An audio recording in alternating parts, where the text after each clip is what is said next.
Welcome back. We're up in the Scottish borders. We're trying something new. This video is going to be out with two new guests. I'm going to be travelling around the UK a bit to different parts of the country to target different species and different terrains. As you can see, this looks completely different to our usual surroundings of in the Cotswolds or in Shropshire. But yeah, it's going to be a new season, and this is episode 1 with two new guests. I'll let them introduce themselves because I'm terrible at introducing people. So we're here. Oh, hi, I'm David Pullan. I'm the deer manager on this piece of ground. It covers about 11,000 acres altogether. And this is my wife Dawn, who got into deer stalking a couple of years ago, and it's been no stopping her. I think I've created a bit of a monster really in the way of the stalking side, but she's keen as mustard, and she shot this time. She shot the biggest roebuck off the ground this year, just shy of a gold, 129.995 it measured, but it's still a beautiful buck, and I mean a stunner. And I've been stalking for 30 years and never shot anything that big, so well done. You've wiped and clean. Yeah, absolutely, absolutely. So yeah, good. But good. We're up in the Scottish borders, not too far from Kelso. Kelso, yeah. Yeah, so I've come up here. We're out this evening for a stalk. We're out in the morning for a stalk. So obviously we've got two different times. So obviously evenings can be completely different to mornings, as we know. Deer change, their habits change, weather change. It all affects how deer operate and move.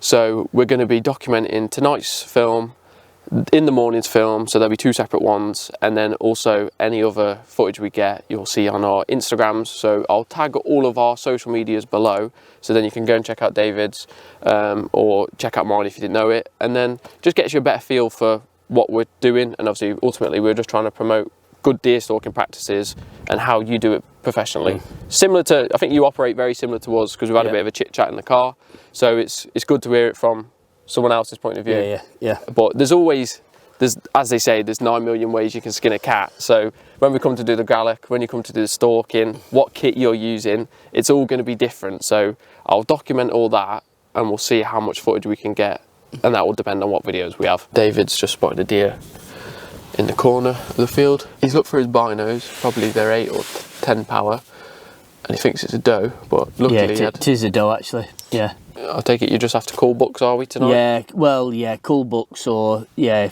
if there's anything nice, then I like to save them for my clients, because I get a few clients that just want to come and shoot decent bucks. I've got some good genetics on here, and it produces some really nice deer.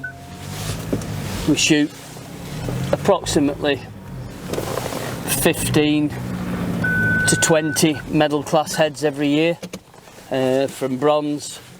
We've not had any golds. I say we nearly had a gold. We thought Dawn's was going to make gold, but it finished up half a point shy of a gold, which was unfortunate. But yeah, it's a good piece of ground. We're just coming down a farm track now. We're going to go and have a look at some fields. We did spot a doe and a couple of fawns, I think it was, and a buck in the corner of the field. So we'll get the gear on, get the rifle out, obviously out the slip. Now we're out of the way of public highways, and get the kit ready, and we'll have a quick look at what they're using, and then go for a stalk in really, and check the wind and do all the usual things. One of David's rifles, this is his client rifle he said. So it's Bagara B14 Wilderness, was it? Wilderness Sierra. And he's got a Burris scope on there. Stalon mod on the end. And I can see straight away, obviously it's a working man's tool, as you can see, which is what we like to see. It's had a lot of action and good use. So a lot of people I'm going out with at the minute, or a lot of the people in the syndicate, have got these Bagaras, and obviously Steve's got one, and it seems to be holding up, and that's an honest real world review. I'm not affiliated with them at all. We're just gonna try and stalk up this hedgerow. You can probably hear the winds in our faces. After we've got David, his partner. She's part of the Artemis deer stalkers, so we'll have a little talk about that, but we'll try and get a deer first, eh? The terrain around here is lovely. As you can see, it's quite big. open cut fields, and obviously little blocklands and woodland. The wind is perfect, it's in our faces. So they're stalking up the hedgerow, and the deer were just at the top in the next little divot up against that woodland. David uses blaster sticks as well, looking at it, and obviously he's stopping every so often and scanning with his thermal along these hedgerows. We're just sneaking over the brow and hopefully getting eyes on them deer, because obviously as soon as we come over the top we're going to be silhouetted and they'll spot us. David spotted the deer. He's just communicating, trying to find the buck. So David's just said there's only 2 out at the minute, and there was 4, so I presume the 2 kids are out, and the doe and the buck have got that in. So there's one of the does. You can see that by the anal douche on the back, and obviously no antlers. All of these bucks should have antlers this time of year. Obviously, unless they're yearlings, it might just have little knobbly bobbles. The buck is about there. Okay, David's just wanted some things that might come out a bit closer. Wait till he gets into a bit more, so you can see more of him. Basically, wait till he gets to where the does are. So it's currently quartering or arse onto us. So it's just turning now.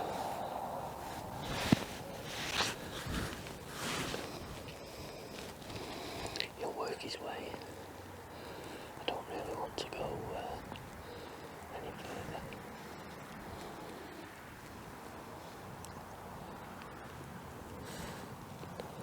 Just wait. He only needs to walk about another 20 metres.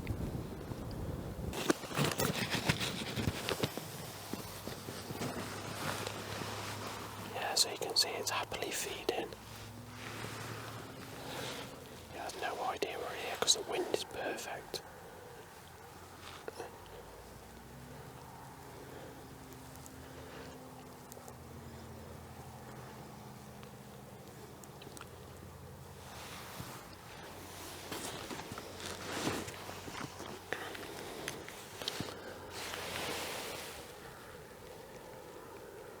He's having a good scratch on the nads.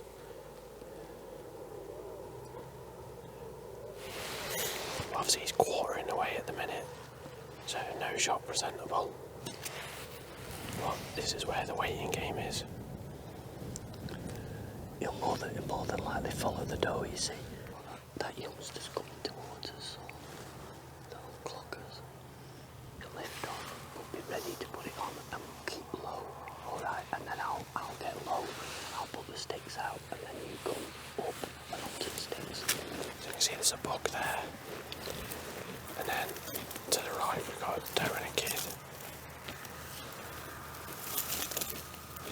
David's just trying to creep a bit closer. You can get a clean shot at him there, can you? Just wait till he stands down. It's a matter of time before that buck turns full on for a perfect broadside shot. Because naturally he's going to follow the doe and the fawn because they're grazing along the edge line. I think it's just a 2-spike, quite tall one. Straight behind the front shoulder now, love. The doe's already coming back out. Just shows that there's no super duper pressure on the deer around here, and obviously she's coming out to find the fawn again. So we're back at the motor now. We've just unloaded the rifle, made everything safe. So we're just gonna debrief that whole situation. Obviously it was a cracking stalking, came into a mature doe with 2 kids, was it, David? Was it one in the originally woods? 2, but I don't know where I think the other one jumped in the wood. But yeah. When we obviously from the road we spotted a nice maybe 2, possibly 3-year-old roebuck, not particularly good antlers, sweeping back. Yeah. And I mean, superb stalk into it, and unfortunately Dawn just shot underneath it, but you know, that's stalking for you at the end of the day, you know. But it's not all about pulling the trigger, which is the main, what I tell a lot of my clients and people, you know what I mean. But yeah, it was a good stalk, which was the main thing. Yeah, that's it. And ultimately, we've still got some light, so you've just said we're gonna. Yeah, we'll go out and look for something else. We'll go and have a look around in a different area. But part of this series, so what I'm going to be doing is asking all different guests what kit they use. So would it be alright if I just asked you for a quick 30 seconds each of rundown of what kit you use? Yeah, no problem at all. So David, what's your main bits of kit you use day in, day out? Main bits of kit is the Condor, the Hick Micro Condor. To be honest, I can't go past Vortex binoculars. Dawn has a pair of the Habrock 4K, which I got those for last year, because obviously when you've got quite a lot of things going on around your neck, it's very difficult. The gun is a Bergara B14 Wilderness Sierra, adjustable cone piece with a Burris 4X scope, illuminated red dot, with a Stalon moderator. We found the Bergara's, I mean, a great tool. It's a fantastic bit of kit, nice and lightweight, especially for clients and obviously Dawn as well. My go-to kit is a Tikka T3 in 6.5 Creedmoor, which this is a 6.5 Creedmoor as well. And my favourite bit of kit is the Blaser quad sticks, with the swivel top. Absolute great, especially for novices, beginners, you know, good bit of kit. Yeah. What kind of ammunition we got in there? The ammunition that we're using today is Norma soft points, 140 grain whitetails. Again, it's not a forgiving bullet, you know. It usually when it gets put in the right place, they don't go anywhere. I like David's number plate. Obviously it's got Roe on the end of it. I won't show the whole thing because we don't want everyone stalking him, but yeah, lovely vehicle with Roe on there, which is very convenient for what he does as a... Just coming down the road, we've got a doe and a fawn. It's nice to see. Let them be. Right, so we're at a new piece of ground just round the corner, and we've just pulled up, wallet in the chamber, safety catch on, and then it's back one-on-one stalking, and then me behind with a camera. So we'll see what we can see. The light is fading a bit. You can see here this ground's completely different to where we just were. A bit more sheltered, a bit more shrubby.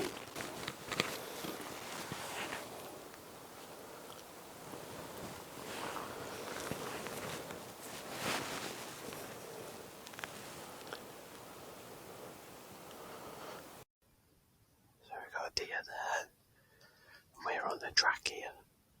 So that deer there was just slowly meandering into the wood, which, as you can see, is quite dark in there.